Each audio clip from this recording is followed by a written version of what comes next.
Okay, well, I think we're going to get started here. Looks like we've got everybody in that was planning on joining or trying to get in here as far as attendees goes, and then hopefully some people can join us as we go through. But welcome to the next episode of the Tierney ByteSpeed Esports webinars.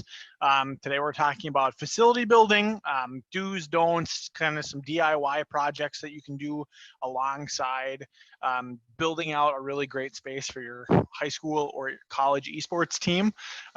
Again, I want to thank Tierney Brothers for helping us to push attendance and being such a great partner on the esports side. They've got some fantastic staff that I'm sure a lot of you know, and we're really appreciative of the partnership between Tierney Brothers and ByteSpeed. They've been just incredible to work with over the last 6, 7, 8 months, and we really are looking forward to pushing this partnership farther and helping keep spreading the good news of esports, and being able to work together to make sure that the schools that are joining us for today's webinar and some of the other projects that we've done are getting the resources they need. So big shout out to Tierney Brothers.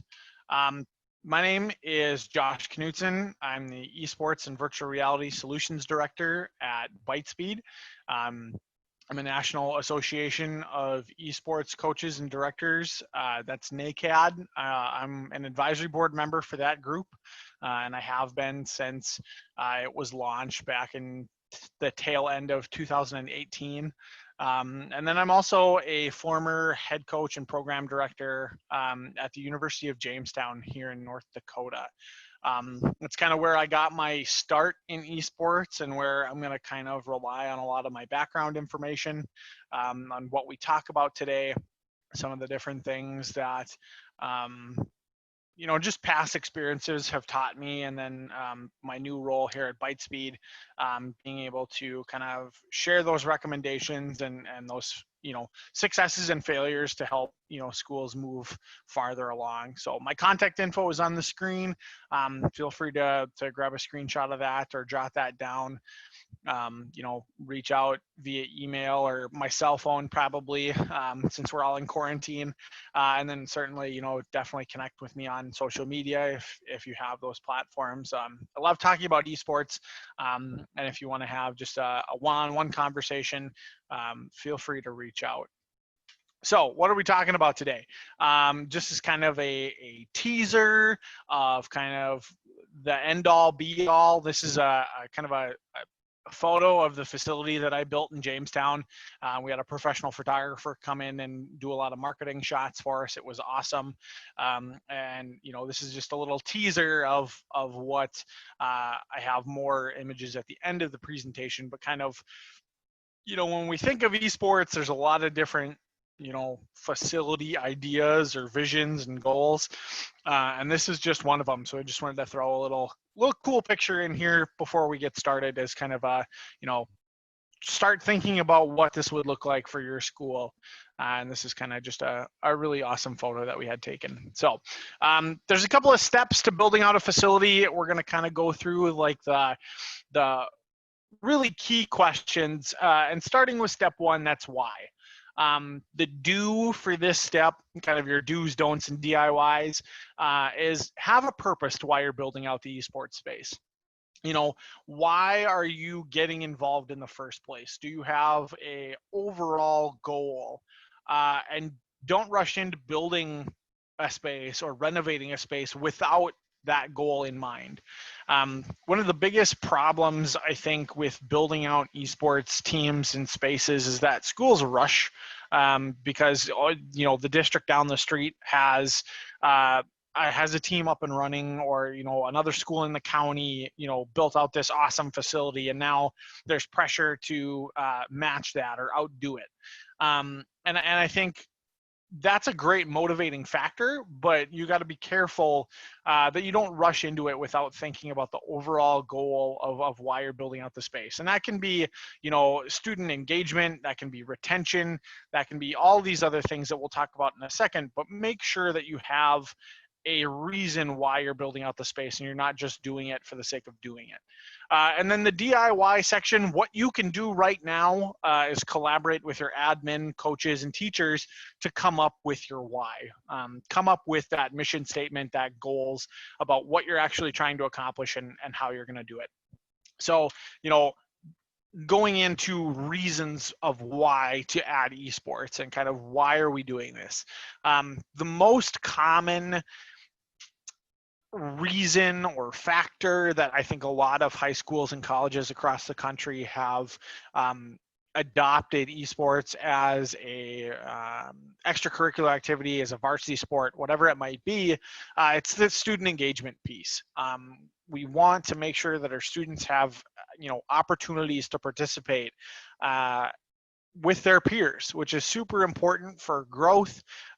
It's important for, school spirit and mission and making sure that students feel valued and they have a place to belong.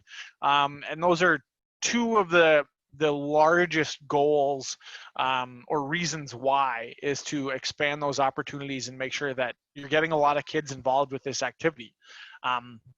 If you're dealing with open enrollment at the high school level, or you're a university, retention and recruitment are huge motivating factors. At my university at UJ, this was our big selling point to starting esports was, we had about 1,000 undergrad students and we wanted to grow our enrollment and increase retention of students. So, we thought building out an esports program that could add 30 more kids to our school was a great way to, take steps to increasing those goals. And it goes the same thing for high school. We want to retain our students in the school. We want to make sure that, they're showing up every day. They're not skipping school. They're being active in their classes, and they're not, falling behind the rest of the students at that grade level or in, that peer group. Social and emotional growth is super important as well. And it's a motivating factor to why you add an esports team. What are the goals and the benefits and the growth opportunities that come from being a part of a basketball team or a football team or a science club or something like that. You're getting those same types of growth opportunities, both on the social and emotional side and intellectual and all those different factors. You get that with an esports team as well. I think one of the big misconceptions is that esports is just a bunch of students, playing video games in a dark room. That's not actually the case. It's more of, we have a common goal. We're a team. We're moving towards accomplishing an objective, and that growth that comes from being a part of a team or a group is super important. And these are all great reasons to why you would add an esports team. And kind of the last point here is, programs without clear goals often struggle with their implementation. They have fewer students that buy in and fewer students that stick with the programs. And you're starting to hear of those schools that might have rushed implementation, and they expect 100 kids to show up on day one and then they have 20, or they start with 50 kids for the first couple of months and then it dies off to 10 or 15 later on. Oftentimes it's because there's not a strategic goal for the space and for the team. So very important. It's not directly related to, here's a PC, this is a desk for your space, but it's very, very important. And that's the first step in building out a facility. Next on the list is where. So the do's, don'ts, and DIY for the where question, because this is super important, right? Where do we actually put the darn thing? Definitely collaborate with your IT staff early in the process. This is another very critical piece of the puzzle that sometimes gets overlooked because a school might be understaffed or they don't anticipate the needs early on until they're halfway in the project, and they don't talk with IT early enough, and then they're learning about it secondhand or after the fact, and a lot of the times those IT staffs feel a little alienated, and are a little hesitant to provide support for high-end machines that come in and they didn't know about it or something like that. And it's good to have those professionals on your side early, because they're going to help with some of the very essential needs of a space. So get with your IT staff early. Don't overlook the unconventional or existing spaces. So not everybody has the good fortune of being able to build a new building, or take an empty classroom somewhere to renovate it and knock down walls and build out this really great facility. Some schools have to use libraries or media centers or existing computer labs with other equipment in it. We all come from different scenarios and different resource backgrounds. So don't overlook spaces that you're using for one thing, but might be able to really fit well into an esports space as well. So, look for multi-purpose spaces that can have multiple levels of curriculum taught in that space, or, the machines and the equipment that you have can be used for other projects outside of esports. Or maybe it's a place where you have a mobile style lab with laptops that you can kind of set up and tear down every day. So even if it looks like you don't have a ton of space, there might be solutions available to you in a little more unconventional manners. And then kind of the DIY, sketch out a rough rendering for your proposed space. It really helps when you're going to vendors to look at how much equipment you need, to be able to know, okay, I need X amount of desks to fill this room, or I have this much space for this many stations, or kind of the general idea of where things are going to go. It's a good idea to have that in mind when you're starting things out. So what are the physical needs of the space? Where are we putting our accessibility? Where's the power coming from? The internet, things like that. Square footage is a huge limiting factor. I think it'd be everybody's dream to have what Tiffin University has. That's the picture here on the slide. They built a steel shed building in the parking lot of their athletic facility. And this is a building all on its own just for esports. I think we'd all love that. This kind of is like my dream for every high school and college out there, if we could all have facilities like that. But not everybody can get that level of a square footage commitment. Sometimes we're pigeonholed into using other things, and that's totally okay. But some of the things that you need to think about in building out a space or renovating a space, accessibility. Is it handicap accessible? Will we have limiting factors of like people actually getting to the space? This was a big thing for me, actually. We had our esports facility was built in the basement of our library. And it had two very tiny steep staircases to get down. And I had, very, very little handicap accessible space. So we had to, rethink about how, could we get this elevator to work, and what would that cost be, and where, what is important when it comes into that factor of building out, a physical building or renovating a space. Power, things are super power efficient these days. When you're talking about PCs, generally power and internet are going to be well covered no matter where you're looking at, especially if you're having that conversation with IT early on. And one thing that I will say is you don't have to go overkill on the internet. From past experience, I had my facility, my lab, whatever you want to call it.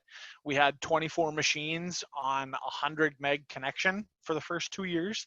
And for those that are in IT, you guys know that that's not a super huge number. For those of you at home, think of like what your standard home internet is and double it. That's about what we had for our facility for the first year. So not huge by any stretch of the imagination. We did in our third year expand that. We upgraded to a gig of internet for just those machines.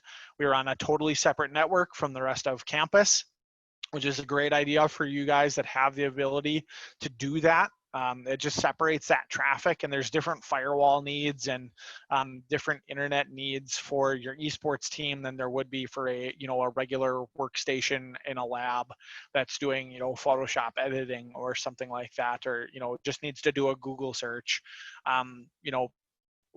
Having the ability to go on a separate VLAN or a totally separate internet altogether is super beneficial. So that would be something that I would recommend looking into. It's not a total need, but it's definitely a help, especially if you have a lower speed internet or something that doesn't have the giant gig connection. You can get away with that smaller internet speed if you manage your updates well, and kind of separate that traffic from the rest of school. The other thing that I will say too is that the internet, in the grand scheme of things, you might think, well, man, during the day we have all this traffic, how are we going to add in more to our existing internet? You have to remember that a lot of esports clubs and programs operate after hours when 90% of the student body is gone. They go home for the day. All of a sudden we have practice at 3:30. We're going to hop on the internet, just the standard internet that we have already at the school. Instead of 400 devices connected to it, maybe you have, an eighth of that left in the building. So internet is important, but the long story short is you don't have to go overkill if your resources are a limiting factor. HVAC and lighting, those are kind of the last two things. Just a real quick mention. If you ever work in a facility that doesn't have working heat or air, it's not comfortable at all. And we found out that really early on. I actually, the first year that we were up and running in Jamestown, the space that we were in did not have working air conditioning.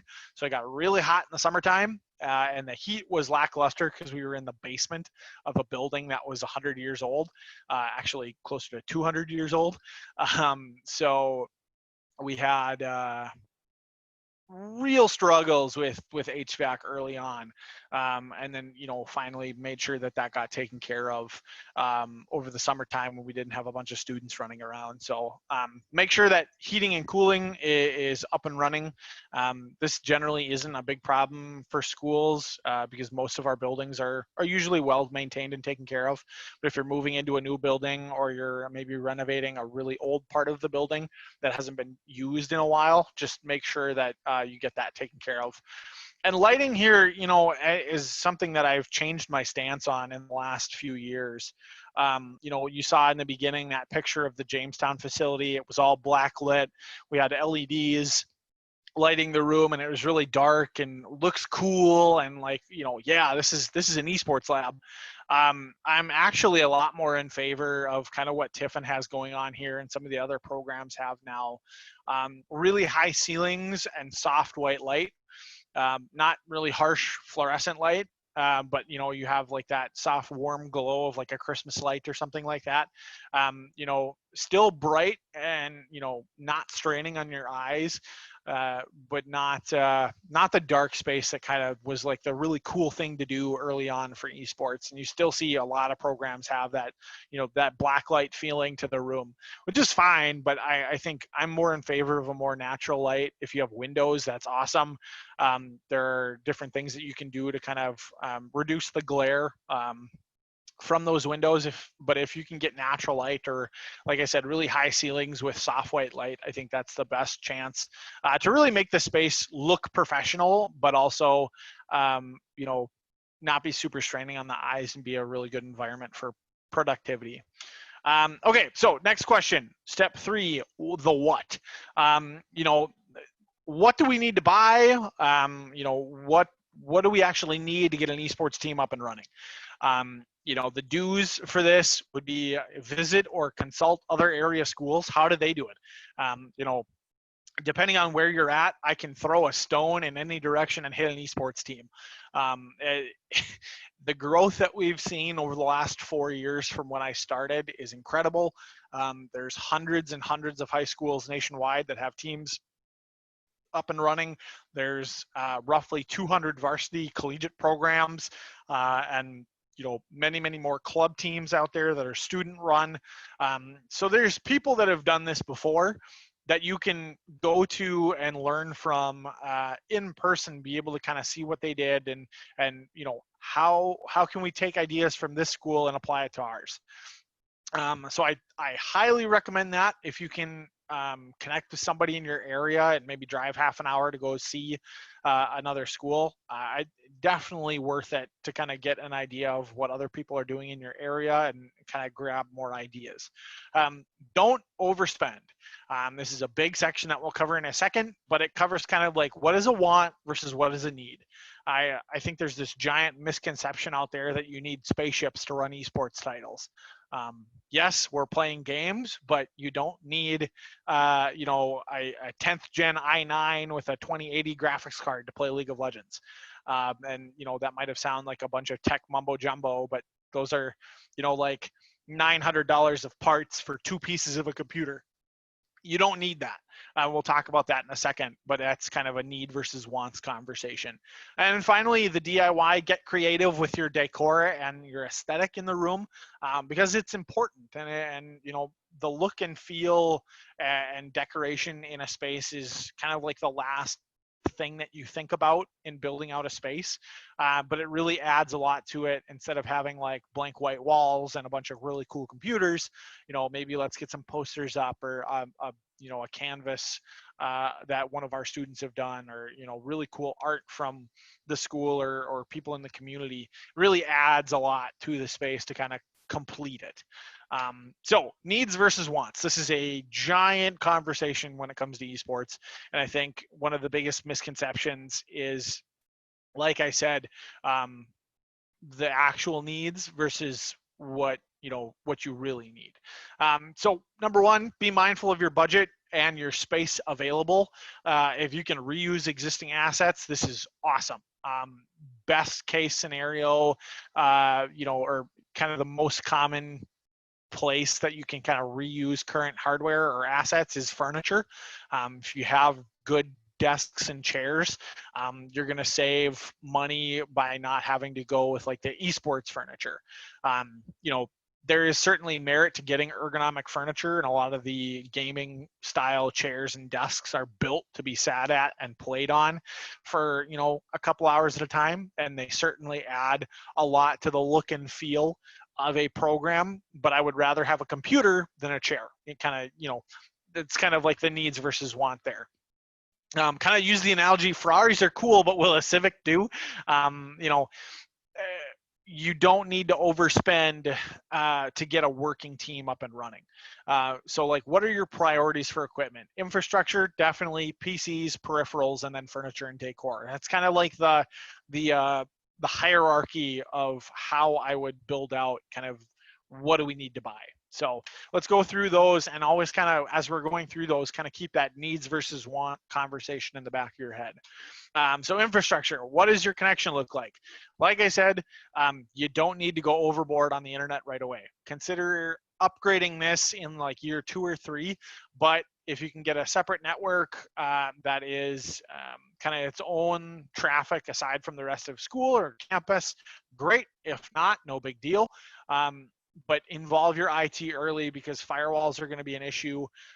You're going to need to unblock some websites probably, because your school's filter, my guess, is going to block a lot of the games out there that esports teams are playing. So you're going to need to make sure that your IT staff works with you on firewalls. Wired over Wi-Fi, if you can help it, always go with a wired internet connection. So get your Ethernet cable, plug it into the back of the machine, and hardwire into your network if you can. You're going to see not only a performance increase, but just a overall better experience comes out of a wired connection, and it's a lot more stable than a Wi-Fi network. Sometimes this isn't an option, and that's okay. but maybe it's something that you want to look into spending some resources to upgrade your internet to maybe get some ports added to a room or get some cabling over to wherever you're going to have your space. Just because Wi-Fi is not as great to play over from a competitive standpoint. You can have the same internet speed on a Wi-Fi network versus a wired network, and the wired is going to win just based on how things work. So definitely check out how your connectivity works in whatever space that you choose. And then updates. So this is something that I kind of briefly mentioned, we managed our updates really smart with a smaller internet speed, making sure that we update our game client on off hours so that we're not, everybody shows up for practice and then we sit there for 2 hours updating all the machines because Overwatch had a 12 gig update that we had to do. Or League of Legends does their weekly patch and it's, larger than we expected. And we sit there for a half an hour twiddling our thumbs before we can even practice. So, I had work study students come in a couple hours before practice and did our updates then. And there's also things like a game cache server out there that could help with updates, storing a master image and then copying it over, over your network instead of having to download it every single time. Those are ways to get around, the update question. Computers, one of the biggest questions I always get is how many do we need? And really that kind of stems out of two separate questions. So what titles are you playing? That's a big limiting factor. And then what is the minimum roster to field that? So Overwatch is 6-on-6, so you would need 6 players, which all need their own computer. So your answer is 6 would be your minimum. League of Legends is 5-on-5, so that would be 5 machines. Rocket League 3-on-3, and so forth. What a lot of people do is make sure that, if we have an Overwatch team, we want to make sure that we can scrimmage against our own students. So, the minimum number for one team would be 6, but we want to be able to do like a JV versus a varsity or something like that. So we would get 12 machines so we could play 6-on-6 at practice against each other. Same thing with League of Legends. We'd get 10 machines. Rocket League, we'd get 6. Those are kind of like the 3 most popular titles at the high school level and kind of why I have them listed. It's kind of also the break points. You don't see a lot of like 4-on-4 games or like 2-on-2 games out there. I think most, probably 75% of all the esports titles are like 5-on-5. And then you have things like Rocket League, like I said, that are 3, and Overwatch that are 6. So and the other thing that you want to make sure to keep in mind when you're thinking about how many computers to buy is how many students are going to be involved in your roster.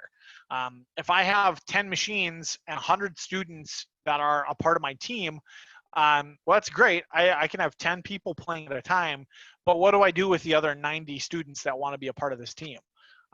So then you have to start thinking about, okay, I have different practice times for different players. Maybe it's, players that only come in once or twice a week and then rotate off so that different students can come in. Maybe we, have leftover budget, so we buy more computers. Maybe it's, a couple of practices a day. Maybe it's a morning and an afternoon or something like that. But that's something that you're going to want to be conscious of. Is how many students are actually going to be a part of your team versus how many can participate at one time. And you're never going to have a full one-to-one the whole way. It would be awesome for every school to say, yeah, we have 50 kids involved and we have 50 computers. Chances are that's not going to be able to happen. But, it's something that you'll have to be flexible on as coaches and in scheduling.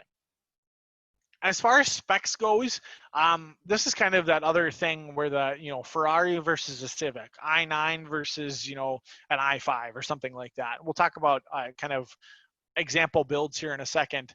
But most esports titles are pretty well optimized for lower end specs.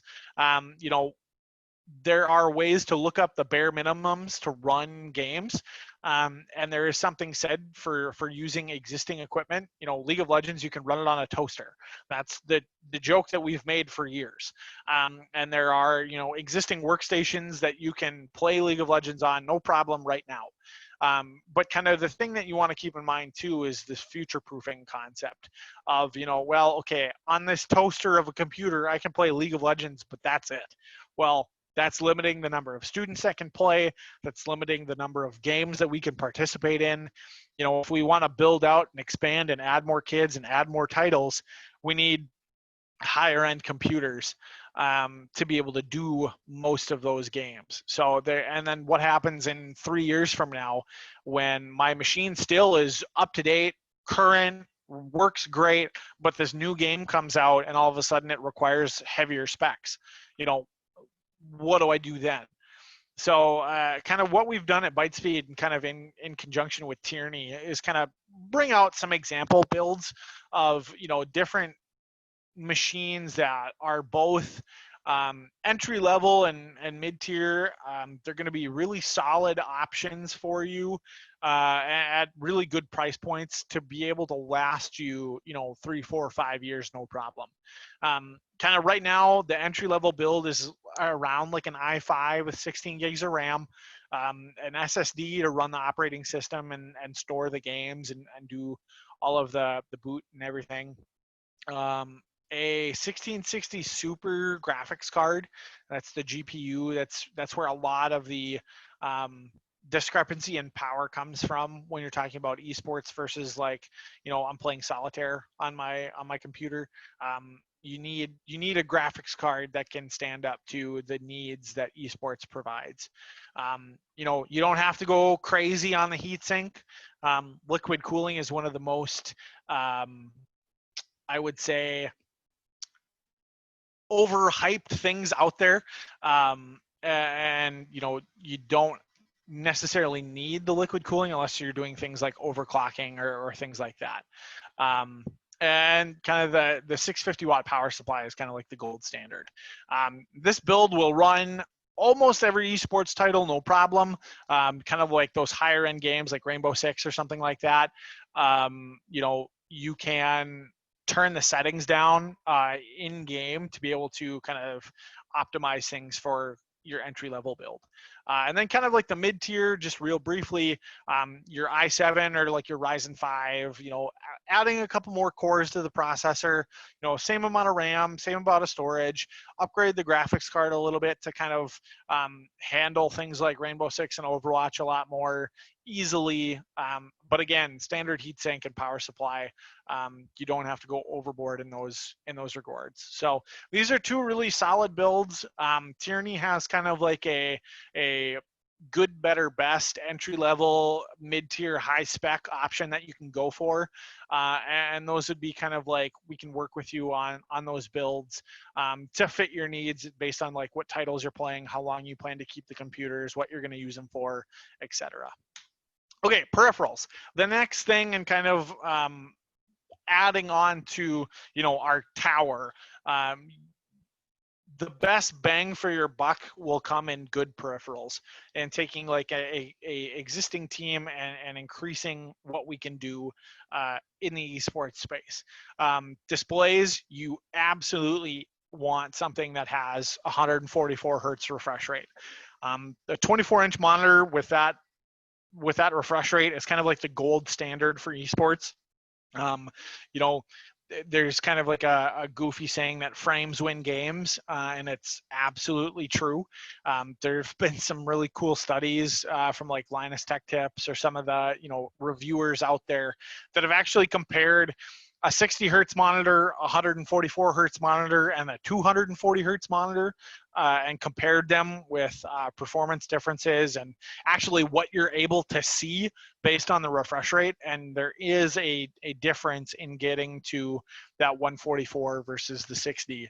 And 240, if you have extra budget lying around, they're nice, but you're going to add $100 to your monitor, and that's oftentimes really, really expensive to go to the 240 hertz ones. So kind of like like I said, our gold standard is the 24-inch 144. Keyboards and mice, you're going to want something that is mechanical. So a mechanical keyboard, if you've never typed on it, it doesn't actually feel like your standard membrane office keyboard. It actually has a mechanical switch underneath the key. So you can actually pull the key off the keyboard and see the spring and the switch that's underneath it. And there's a couple of reasons why these were developed. Number one is they're more responsive than a normal keyboard, and you can customize them. And they're also, more durable than like your standard, everyday use keyboard.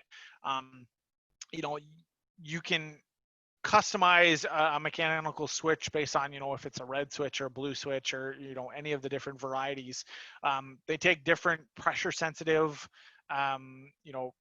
my keystroke on a blue switch is going to need to be more or less responsive than a red switch. So there's some different, uses for those, but that's kind of where the mechanical switches come into play. And for the mice, a mechanical mouse is just going to be more durable, more responsive. You're going to have more buttons on the side than a normal, just two-person desk mouse. If you're playing games like League of Legends or something like that, because you often have, like for a MOBA mouse, more buttons on the side. So, and then headsets, finally, you want something that's over the ear and noise canceling, because that's, it's going to help with communication. The microphone, that's how you're going to talk to each other through Discord, through an in-game chat. And, you want a good quality headphone to be able to make sure that, when you're in a crowded room, you can talk to your teammates and hear everything. You can hear the game. Sound cues are really important in some different titles. So a good headset is definitely worth the investment. On to furniture. So this is kind of a place where, what do we have already? What do we need? Maybe using existing stuff is more cost effective, but maybe we need to go and buy stuff. So chairs, look for something that's comfortable, adjustable, and durable. Those are kind of like the three things that we really want to keep in mind, because we're going to be playing in them and sitting in them for, extended play periods, 2-3 hours a night, depending on kind of what you're doing. You want something that has lumbar support, or adjustable armrests, so that you can be as ergonomic as possible. Your arms are laying comfortable. You're not having to have this weird angle or reach up or down to a desk. Height adjustability is really important. And for a desk, sturdy and a lot of usable space are kind of like the two biggest factors. Other things, you can look at cable management, or some desks out there have LED lighting, if that's important to you. Those are kind of like secondary to, is it sturdy? Is it going to have enough space for me to put a PC on it and a monitor and be able to have like a full-size mouse pad, and have a lot of usable space for my FPS players that are, having to make bigger arm movements to aim, or things like that. A good sturdy desk is always really, really nice. So there's a lot of different furniture options. Tierney has a really awesome catalog that you can kind of look through to see, option 1, 2, or 3 based on kind of what your budget is, what you're looking for. Respawn, the chair on the screen here, is like one of the biggest manufacturers. Arazi is another one that I know is in the Tierney catalog. So really, really good options, really great chairs. I actually have a Respawn chair here at my home office, and I love it. So just some things to think about, but this is kind of like definitely not the first thing that you would go and buy. This is like 2 or 3 down the list if we need more things for our space. And lastly, kind of like decor and aesthetic, don't be afraid to get creative, and definitely cost-effective options. Good lighting. Is there branding that we can do? Maybe get our school logo, or like a poster, that has, Go Jamestown on it, or something like that.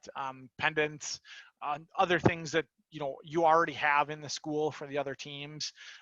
Those big, long vinyl banners, stuff like that. Things to accent your space, just kind of finish out, making it feel like it's a done and tied in space. Look at other art. This is a great way to, involve other departments on campus or at your school. Are there art students that want to create art for the esports room? Whether it's drawing fan art for the video games or just, general art pieces. Are you going to have plants or anything to green it up and make it a little bit more natural? There's a lot of different options when it comes to like decorating a room, and I don't have an interior design degree, so I'm not going to make recommendations.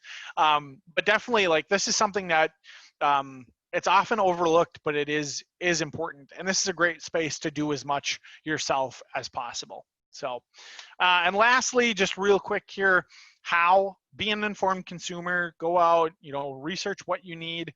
Don't let the upfront costs scare you. A lot of the biggest costs and actually getting things going with esports are going to come right up in the beginning. But your operating budget from year 1 to year 2 is going to look very, very different.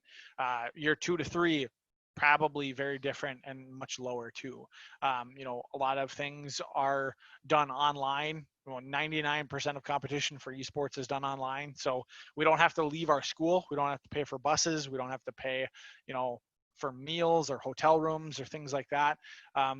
There's not a lot after you get everything in place that you have to worry about, having money for. So kind of the different things here, budgeting, your student life, athletics, underwater basket weaving, it doesn't matter where the money comes from. But if you're getting money from an annual budget, just make sure that you have the support from that staff and that administration to be able to support your needs. And like I said, your needs in year 1 are going to be a lot more than they are in year 2 and year 3.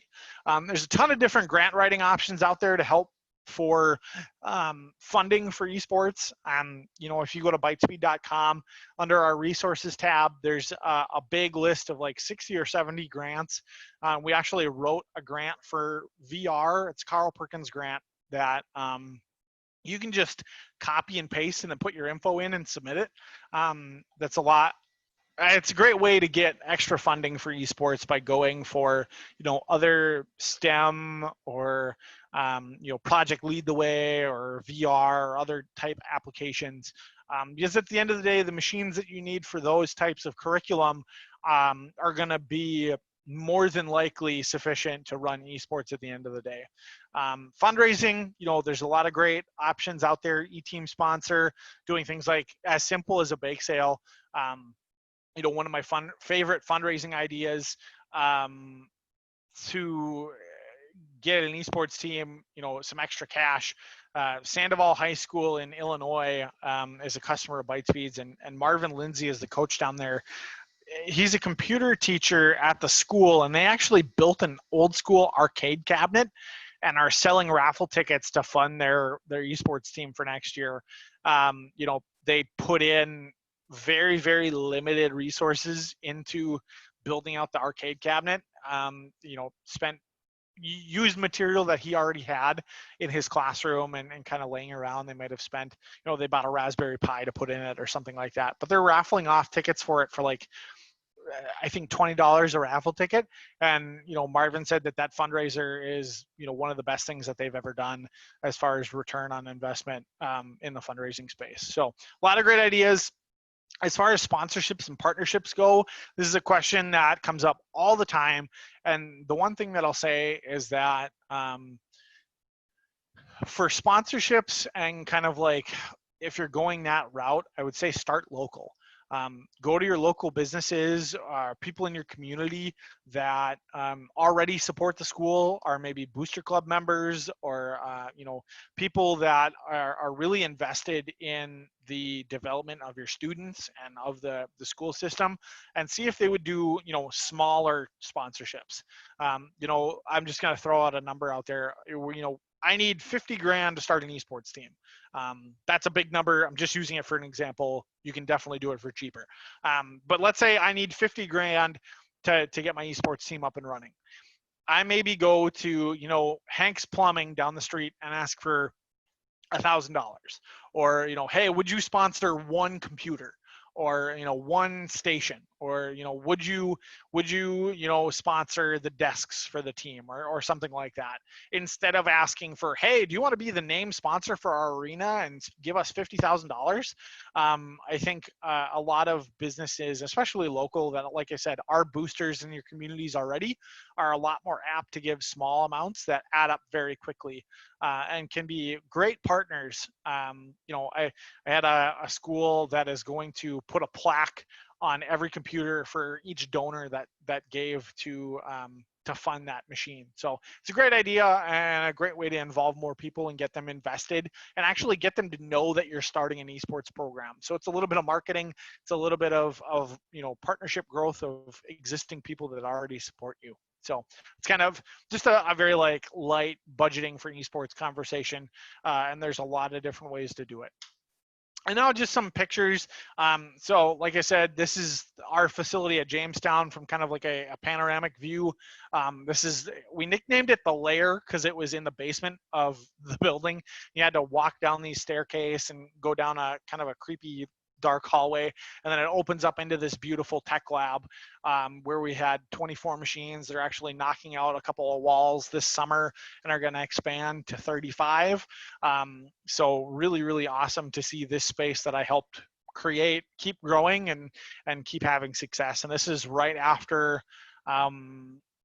we moved in some extra tech after summer cleaning in our second year. So all the desks that are on the side and on the outside are new. All the stations are new. We just move things in, and that's kind of why you see the fans on the floor. We just got done cleaning. So that's our space. That was my home for 3.5 years. A lot of love for that space. Elkhart High School in Indiana. Very, very different look, but still an esports space. They have a classroom in their high school. It's got tiered seating. They have the computers that are on the floor in between each station, and they have, some of them have dual monitors. Others have different setups, but they just used a classroom. And this is like one of the longest standing, most successful high school programs in Indiana. So they're great. But have a much different look and feel. So next one, Akron Stem High School. They renovated a media center in their library, added in just a real quick sheetrocked wall, put in some new carpet, got some new desks, moved things over into the side, got some furniture, and this is kind of how they're building out their program. And then finally, I just threw this in here. 100 Thieves is a professional esports organization that just did, I think they're up to like Series C funding. They spent millions and millions of dollars on this facility. But if you notice something here, it's still just computers on a shelf or a desk in a room. Yeah, they have that fancy stock ticker and some more furniture, like that big couch in there. But at the end of the day, the difference between Akron STEM High School and 100 Thieves is, at the end of the day, not very much. It's still computers at a desk in a room. Same thing here. And that's a high school versus a professional team. So don't think that getting a really great facility is out of your reach. You might have to be a little creative at times, but you can build something really special if you just plan things out well and take the time to, really look at what your needs are, what your wants are, what can we do this year, what can we do next year, stuff like that. So with that, I'm going to kind of back up here and we have some time for questions. I'm just going to throw my contact information on the screen one more time. If we don't get to your question, feel free to email me. I'd love to get in touch with everybody. I do know that we have one that just came through. So Mark asks, my administrators were thrilled with the idea of starting an esports team at my school, but I received major pushback when I mentioned any game that involved killing other players to accomplish a goal, as stated by one admin. Sure. Overwatch, Apex, Fortnite, League of Legends, Smite, They're all off the table because the community would view us playing these games. Have you gotten community sport? So super great, relevant question, and a big sticking point, especially for some schools that are a little bit more conservative on kind of what they want to have their students playing, or what they want things moving to. I will say, you're not in a situation that is uncommon. And the biggest thing I would say is there's still other titles that you can look into. Rocket League is, I think, probably the option that I would go to for you, as far as what you guys are able to do, because Rocket League is literally just soccer with cars. Um, and it's a great, safe, very easily understood esport that's still mega popular. You know, it is tough in some situations to sell like a League of Legends or an Overwatch or something like that, because of the objectives and what you're actually doing. But what I would say is, start with Rocket League, and then it's an education of what is actually happening. And it's an education for the community and the administration of what esports actually is. We're teaching really good team skills. They're learning social and emotional skills. Um, you know, eh, yes, while Overwatch might be eliminating players or killing players or whatever the language you want to use is, at the end of the day, that's not the focus. It is moving forward to accomplish a goal as a team. And I think one of the biggest things that we did right away was the very first practice. The very first week of practice that we had our facility up and running, I invited our cabinet, so our president, all the VPs, to actually just come to practice and watch. And I think getting them actually in an environment where they saw the students working together, communicating, talking about strategy, um, you know, not focusing on, oh my gosh, I killed this guy. I think that changes a lot of opinions, and it's a great first step in educating, what esports actually is versus, what it's perceived in the news or stuff like that, where some of these hesitancies are coming from. I think that would be a best case scenario would be to start with Rocket League and then invite your school board or some admin people to practice and kind of just take them through, what your students are there for. Show them the skills that they're learning in the environment that, it's a safe, it's a controlled, it's a productive environment. And then that'll start to, sway the conversation. I don't think it's going to be overnight that you're all of a sudden going to have an Overwatch team and then go, on to Rainbow Six the next time and things like that. But you could maybe start with Rocket League, have those conversations, maybe move to League of Legends next, because there's, as far as violence in video games go, that's pretty tame. Um, and maybe it's a gradual progression, but it might be a place to start. But that being said, even with the restrictions, Rocket League is the second most popular high school esport in the country, and you could probably field a bunch of teams real quick for that, and would be a great way to get started. Any other questions? Feel free to type them in the chat or use the Q&A function. We have 5 more minutes, so please feel free to submit them. If you don't want to ask them here in public, definitely send me an email and get connected with me. I'd love to have a separate conversation. And that goes for everybody. If you want to talk about your own school situation and kind of what next steps are to getting teams off the ground, I'd love to have a conversation with you, and we pull the Tierney reps in, kind of figure out what you need and what we can help with. So feel free to type your questions out. And, like I said, we've got about 5 minutes here.